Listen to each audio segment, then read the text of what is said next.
Welcome to Hard Talk. I'm Stephen Sackur. No one better epitomizes the strongman style of political leadership than President Rodrigo Duterte of the Philippines. He has a visceral dislike of independent journalism, and no one knows that better than my guest today, Maria Ressa, founder of the Rappler online news website. Now, she has just been convicted of cyber libel in a Manila courtroom. So, is Duterte's populism strangling press freedom?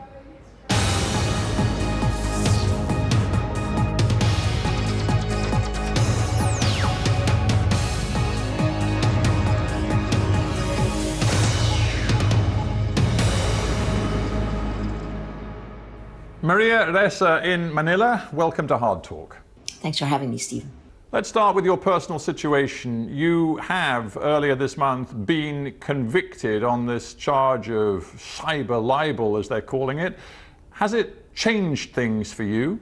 Aside from the emotional roller coaster and the fact that we've crossed yet another divide, I think I'm pretty much on the same road I've been on for the last 4 years, which is really standing up for my rights, both as a Filipino and as a journalist. You're on bail, and I think your legal team have said there will be an appeal. Do you, in any sense, feel frightened right now? Stephen, I've gone through this. When you've been under attack for 4 years, as we've been, there have been all these stages. It's like the stages of grief, right? In 2016, we were pummeled on social media, exponential attacks that are extremely visceral and, takes you by surprise, the viciousness of it. And those same narratives in 2017 come out of governments' mouths. President Duterte himself then began to equate journalist with criminal. And then in 2018, 11 cases and investigations. I was in and out talking to officials. And 2019, the filing of these cases. I have 8 arrest warrants against me that were filed that year. That was only last year. And I was arrested twice, detained once. I feel like Alice in Wonderland, and I'm down in a rabbit hole. I'm going out, and I'm going to walk out. This verdict that happened on cyber libel, a story we published before the law we allegedly violated was even in effect, cements it now, right? That 2016, their journalists are criminals. In 2020, after the weaponization of social media, the weaponization of the law, now I'm convicted. That's the death of 1,000 cuts of our democracy. There is no doubt that it is not just you that has suffered from repressive tactics coming from government agencies. We can all see that. But nonetheless, the notion that all sorts of freedom of expression are now curtailed and eliminated in the Philippines surely isn't right. If one looks at your country today, there is still a multitude of diverse opinion across the spectrum of politics in different platforms on the media, not least Rappler itself. After all, your website hasn't been shut down. It continues to this day. It has millions of eyeballs on it every single month. The Philippines is not North Korea, nothing like. Well, who would want to be North Korea, right? In the end, the Philippines is also living under a climate of fear and violence. In fact, when I last interviewed President Duterte, when he was already president, I was one of 4 journalists he gave an interview to in December of 2016. I asked him that specifically. I said, Mr. President, now that you're in charge of actually protecting the Constitution, is it necessary to use violence? And he said, yes. He said it's necessary to use violence and fear. So while you see what looks like a multitude of voices, imagine that those voices also have a Damocles sword hanging over their heads.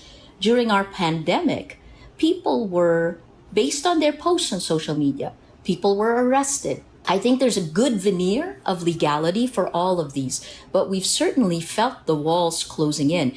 In order to be able to continue publishing as Rappler, look what I've had to go through. I'm not a No, criminal. I understood. I'm just a journalist. And obviously, my show's called Hard Talk, so I have to take seriously the charges against you, because as absolutely. you've indicated that the libel is the least of it. You still face allegations of, my goodness, what a list: fraud, tax evasion, receiving money from the CIA. I mean, you could be in court for years and years to come. The only thing I can say is that these charges, the 8 criminal charges I'm facing, fall into 3 buckets. The first is cyber libel. The second is securities fraud. And in that, we'll throw in foreign ownership or foreign control, something violating something called the anti-dummy law. And then the third is tax evasion. And again, just like the first case, we were charged with tax evasion about 6 months after we received an award from the government for being a top corporate taxpayer. Then a little more than 6 months later, we're tax evaders pushed on social media. And in addition to that, to make this charge, they actually had to redefine Rappler from news organization to a dealer in securities. So sure, let's do hard talk. I feel like as a reporter, as someone running a news organization, I give the government and the president the respect that the office demands, I think, But the kinds of death by 1,000 cuts that we've had to absorb just to do our jobs, just to continue doing investigative reporting, I've never lived through anything like this. And I covered Southeast Asia's transition from authoritarian one-man rule to democracy, starting here in the Philippines in 1986. Maria Ressa, do you think the Filipino public care about your fate, and indeed the fate of other journalists in your country? Because one looks at Duterte's approval ratings, they are consistently above 80% approval, the kind of figure that other leaders around the world could only dream about. And the Filipino public are well aware of what he's doing to the press. I think there are 2 answers to that question. The first one is the kinds of the propaganda machine and how it uses technology to essentially use it as a behavioral modification system. And I can explain that more later. But the propaganda is exponential, and it lifts. When you hear President Duterte is the best, the defender of the poor, even though it's the poor who are dying in the drug war, right? So that's the first step. I think, the age of social media, statistical surveys haven't been able to keep up with these shifts. The second one is, do people care? Yes. And I can see that just based on what's happened. And I think this in particular in 2020, 3 things have happened. We've had a pandemic, the lockdown. We are just in our 14th week of a very security-driven, militaristic lockdown. It's a lockdown when President Duterte has told Filipinos to stay at home. And he told troops that if they come out, if we break quarantine, he told them to, and this is a direct quote, he said, shoot them dead. That did happen. Almost more than 60,000 people have been arrested during this time period. And because we're locked down, I think there's been more introspection. The second is the shutdown. I'm going to stop you there, if I may, because yeah. It's fascinating what you're saying, but I'm just wondering where your evidence is, because I look at the latest polling I can find in the Philippines. There's a company I'm sure you know well, Social Weather Stations, who are widely respected, and their measurements suggest that the Filipino public as a whole approves still of President Duterte's campaign against illegal drugs. They still seem to favor him, despite all of the controversy about his latest anti-terror law, which you and others have described as a fundamental threat to freedom of expression. That's the third one, right? That's the third one I was going to say, this anti-terror bill. You have to get real in a way. Everything you say about what Duterte is doing is not deterring a really big majority of Filipinos from giving him their backing. I think you have to look at the surveys and actually talk to the people who do the surveys. And the biggest question you have to ask them is, how do you count for fear? So before we went into lockdown, this was a question I asked all the time, because these surveys are done in the homes of people. They have their numbers, they know who they are. They're normally, their names are given by their village chiefs, the barangay captains. how do you account for fear, right? So not saying that President Duterte isn't popular, because I think his homespun, this kind of, the guy you want to have a beer with, the grandfather you want to have a beer with, that's the narrative. I think that's appealing. Yes, but having said that, how do you count for fear? Right? Interesting question. Now, and I tell you what that plants in my mind, a different idea about fear. Maybe for you, and let's be honest, for a relatively elite personality living in a nice part of Manila with perhaps more security than most Filipinos, it is easy for you to focus on the threats to freedom which you feel and the fear you talk about. But what about the other Filipinos whose fear is much more street level? It's much more about the insecurity. And your Rappler website has made a point of investigating the drugs war that Duterte has initiated for the last 3-4 years. But the drugs war, according to most Filipinos, has made their streets safer. Yes, they look at the fact that hardly any security personnel have been prosecuted for egregious use of violence, but they also look at the fact that thousands of drug dealers have been taken off the streets, and they like that. I think that's definitely the narrative, but if you dig deeper into the surveys, number one, and this is based on the UN report, one just released a few weeks ago, you can see that the people who die in the drug war are the poor. And you can also see in those surveys, it's not just the social weather stations, it's also Pulse Asia, you can see that President Duterte's support among the poorest of the poor has dwindled significantly compared to the AB, the people who are wealthy, who can cut the deals. I always say there are three things that really characterize living under the age of Duterte. You have to do one of these three things. The 3 C's: corrupt, coerce, or co-opt. And it isn't the poor that does that. In fact, I would say the poor suffers the most. So you look at this brutal drug war, depends on who you talk to. If you talk to the police, they'll say, oh, well, maybe about 6,000 to 7,000 people have died. They admit to that. And then you talk to the human rights groups and they say it's tens of thousands. Our own Philippine Commission on Human Rights places the number at 27,000. That was several months ago, right? So no, I think you have to look much deeper into the numbers, look at which of the demographics, and look at who's winning and who's losing. Let me ask you a personal question, and be brief if you can. Sure. As the boss of Rappler, which is known for its investigations, including of the drugs war, do you now think very carefully before commissioning any reporter to dig into what is happening on the streets? I'm mindful that journalists have been killed this year. More than 100 journalists have been killed in the last couple of decades in the Philippines. It is dangerous being a journalist. Are you now fearful for your own staff? That's a really good question. In a way, we've been forged in fire. And I think the biggest lesson we've learned in the last 4 years is that when there's a Damocles sword hanging over your head, if you let it affect you, then you've lost it. And what we've done is we've doubled down on our investigative reporting. We know it's really important. We know we have to do this now. So I don't actually make the assignments in Rappler, but what I see in our team is this renewed commitment. They're tireless. And we have a young team. Rappler is about 100 people. We're 63% women. The median age is 23 years old.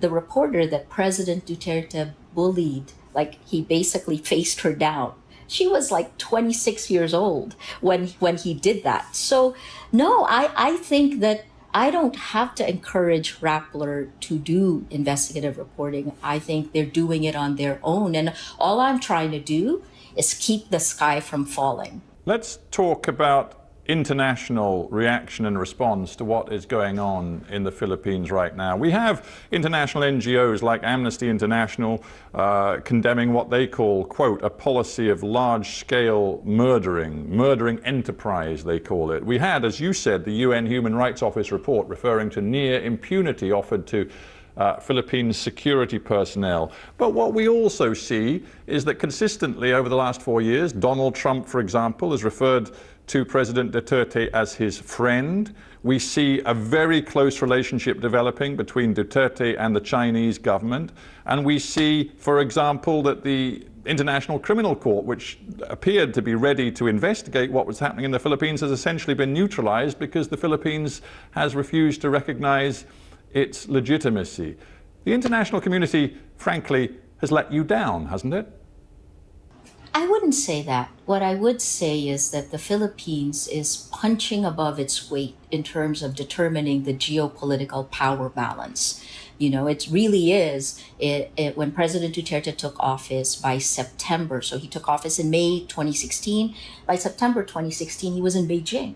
And he announced a pivot of the Philippines, a key country in the South China Sea conflict, right? What we call the West Philippine Sea. He announced that the Philippines would pivot away from the United States to China and Russia. He tosses this in. What's interesting is what happened when the United States pushed against what was happening in the drug war. Last December, the U.S. government actually took away the visa of the man who carried out the drug war. He was the Philippine National Police Chief. He's now a senator, Bato de la Rosa. They took away his visa under ARIA, and the Philippine government was so upset that they canceled part of a military bases agreement that has gone for a long time. This is a very strong relationship in the past. So the visiting forces agreement, the government canceled it. But here we go again.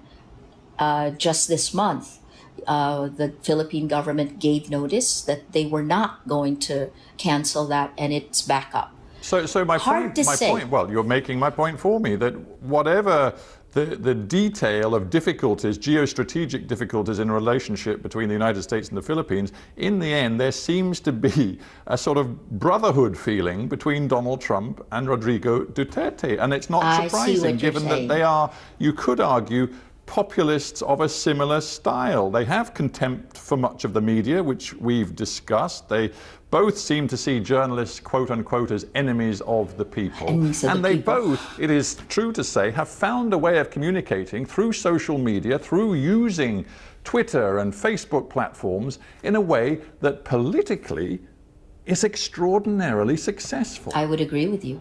And I think part of what's important, but let me first answer that question that you asked, which is, did it let me down? No, absolutely not. I understand the geopolitical power play at work here, but I think what you're seeing both in the Philippines and in the United States is very similar to what's happening in many democracies around the world, including in the UK. And this is the role of technology. Facebook is our internet in the Philippines. There's 71 million Filipinos. We spend the most time on the internet and on social media globally. And I think it's the 5th year running. That's Hootsuite, and We Are Social. That's their number.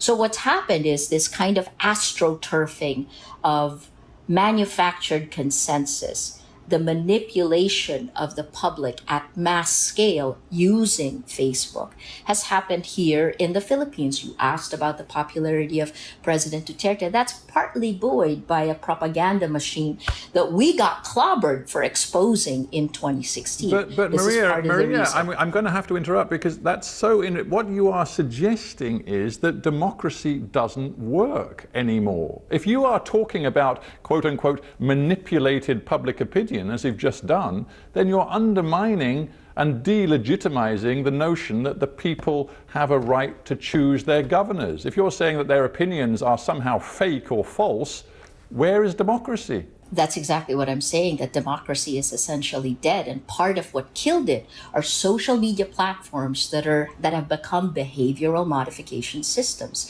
If you look at what's happened all around the world, starting in 2017, studies have shown that cheap armies on social media are cutting down democracy, rolling it back. In 2017, it was in 27 countries. In 2018, that doubled. In 2019, it was up to 70 countries. And these are different research studies, right? But so this the is problem dangerous we have territory. right now... This is, if I may say so, dangerous territory, because you're suggesting to me that President Duterte, in the end, is illegitimate and doesn't have a mandate, when patently, no, on that's paper, not what I'm saying. This man has an extraordinary mandate.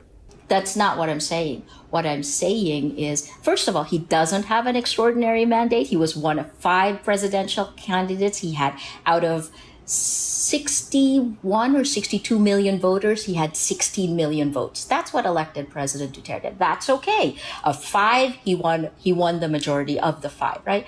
But beyond that, what I am saying is that the new information ecosystem actually allows lies laced with anger and hate to spread faster than facts. When a lie is told a million times in today's age, when I am attacked a million times with criminal, it becomes a fact. And this is what's wrong. Because if you don't have integrity of facts, you cannot have integrity of markets, and you certainly can't have integrity of elections. This is the problem with democracy.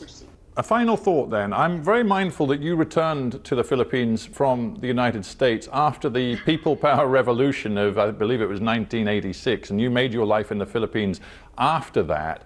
And there was so much hope around then of a different kind of politics in your country. Here's what one Filipino lawyer who moved to Australia recently has written, Jason Lamchek. He says, in terms of corruption, the post-people power governments became indistinguishable from the Marcos regime. The only difference was the rhetoric of human rights and democracy, which people have increasingly come to regard as a sham. Isn't that the truth, that Duterte is in power and, quote unquote, so successful because the post-people power politics of the Philippines simply failed the people?